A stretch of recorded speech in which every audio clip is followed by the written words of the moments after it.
I call Jan Logie. Mr. Speaker, I'm pleased to rise and take what I suspect will be my first call of several today and offer the Green Party's support for this bill along with the other parties in the House. And firstly, I would like to acknowledge people who lost family and friends in the quake and those who are no longer able to live in their houses or their apartments, or whose lives have been turned on its heads and are unable to resume their lives as they are used to them. We in this House clearly take your situation seriously and want to do our best by all of those people. And so I too want to add my thanks to the Acting Minister for Civil Defence for the process that we have been going through up to this point, that there have been 2 meetings of cross-party where we have had a chance to consider drafts of the legislation in detail, and amendments have been made up to this point. And it is a really good process, and it is Parliament working as I think most people would hope we worked more often. And it is very rare for us in the Green Party to support legislation passing through under urgency in all stages, because we value the select committee process and public scrutiny, and are very aware that a small group of heads is never as good as all the wise minds in this country. In this instance, we are comfortable seeing it pass through under urgency, partly because a significant part of this bill is just bringing forward the commencement of a piece of legislation that we have so recently considered and debated. And it was only, the 10th of November where I was standing in the House talking to this bill at its 3rd reading, saying that we were very concerned. We realised how critical this legislation was, and it was about the balance between central power and local power and enabling communities, and that we would be listening in the event of any event very carefully to communities to find out if we'd got that balance right or if we'd missed anything. I'm on one hand gutted that we're back so quickly after having had an event.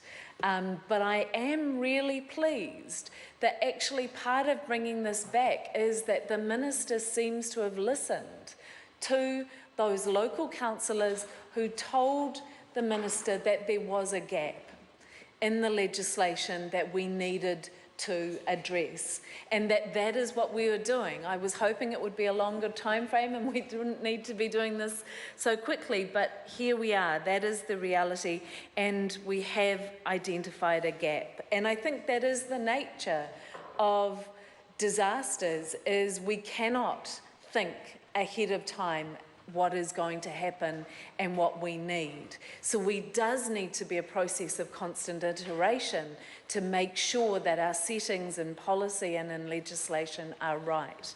And the key part of this piece of legislation is addressing and providing the legal certainty and backup for councils or recovery managers to be able to request or require a building assessment to be done and given and presented to them, so that they can see that a building has been properly assessed. And we do know that there are several benefits in that, but I will first of all speak to some of the checks that were added to that through the cross-party discussions, and acknowledge New Zealand First for one of the amendments that have come through around strengthening the requirement for that manager to have regard to whether the structure may cause harm. And I think that that does add a little bit more understanding of the purpose of these provisions in the bill, is we are wanting to prevent harm and provide kind of a chain of accountability to prevent harm. And that also that is for people to know that if that is required and the building owner or structure owner thinks that's unreasonable, they can go to the district court and appeal that assessment.